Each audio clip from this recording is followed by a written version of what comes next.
अस्सलाम वालेकुम स्टूडेंट्स। आज आप सीखने वाले हैं कि हमें कैसे पता चलेगा कि ये जो कंपाउंड है इनके दरमियान आयनिक बॉन्ड है या कोवलेंट बॉन्ड है। मतलब थोड़ी कंफ्यूजन होती होगी ना आप लोगों को कि आपके पास कुछ एग्जांपल्स आ गई। लाइक अगर मैं कुछ एग्जांपल्स लिख लूं, जैसे कि फॉर एग्जांपल मैंने लिख दिया HCl है आपके पास एक, ठीक है, और एक आपके पास NaOH है, सही है, कार्बन डाइऑक्साइड है। तो अब इनके दरमियान कौन सा बॉन्ड है, तो आप कंफ्यूज हो रहे होते होंगे ना।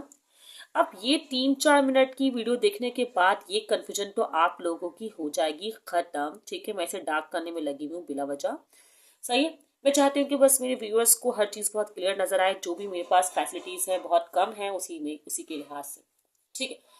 अब आप लोग जानना चाहेंगे कि हमें पता कैसे चलेगा कि इनमें से कौन सा बॉन्ड आयनिक है और कौन सा बॉन्ड कोवलेंट है, मतलब इनके दरमियान। तो यही आप बस वीडियो देखेंगे और 2 मिनट बाद आप ये जान सकेंगे कि कौन सा बॉन्ड आयनिक है और कौन सा कोवलेंट। देखिए, आयनिक बॉन्ड जो होता है वो बनता है मेटल और नॉन मेटल के दरमियान बॉन्ड, ठीक है, ओके। और कोवलेंट बॉन्ड बनता है नॉन मेटल और नॉन मेटल के दरमियान। बस ये बात है।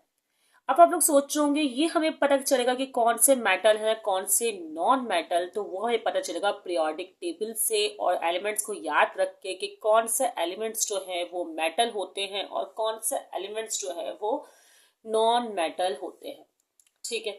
अब ये तो याद करना ही पड़ेगा और हो जाता है बेसिकली। जैसे अगर मैं एग्जांपल्स दूं HCl में, तब बताएं कि हाइड्रोजन मेटल है कि नॉन मेटल। आप लोग बोलेंगे नॉन मेटल। अब मैं बोलूंगी क्लोरीन मेटल है कि नॉन मेटल, तो आप लोग बोलेंगे क्लोरीन जो है वो नॉन मेटल है। फिर मैं बोलूंगी दोनों नॉन मेटल है तो इनके दरमियान बॉन्ड कौन सा हुआ, आप लोग बोलेंगे of course miss covalent bond हुआ। कौन सा बॉन्ड हुआ? Covalent bond. अब मैं बोलूंगी कि ये है NaOH, ओके। तो Na क्या है? आप बोलेंगे सोडियम। सोडियम क्या है? मेटल। ऑक्सीजन हाइड्रोजन क्या है? Non metal. अब ये मेटल है और नॉन मेटल के दरमियान बॉन्ड है, तो कौन सा बॉन्ड होगा?